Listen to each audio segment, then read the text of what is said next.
फाव खिग्लायनाय गर अर डाक्टार फातंखौ बिचन बाजार आं थांमोन आनाव आनसार हायके बुइनाय आनाव फिटलाय खिग्लायका इंकेरफोरा ब्रक माने पूरा कुटुम पाइजाक आंले साइजों जागा सेक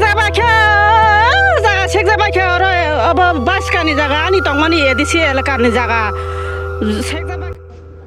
मैंने सुना है कि नुआतियापारा शांतिर बाजार एरिया के अंदर हमारे तिपरासा को बोला जा रहा है कि अपने ही ज़मीन से हट जाने के लिए बाहर के लोग बोल रहे हैं। मैं तिपरा मौथा के वॉरियर्स को बोल रहा हूँ, आप लोग क्या कर रहे हैं? उठिए, जाइए और वहाँ में इंक्वायरी कीजिए और मुझे रिपोर्ट दीजिए।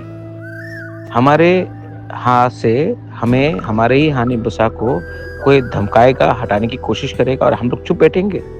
गवर्नमेंट में बैठा है इसका ये मतलब नहीं कि हम लोग सुस्त हो गए। ये मुझे मीडिया से मिला है, ये बात आपको हमको पहले बोलना चाहिए था।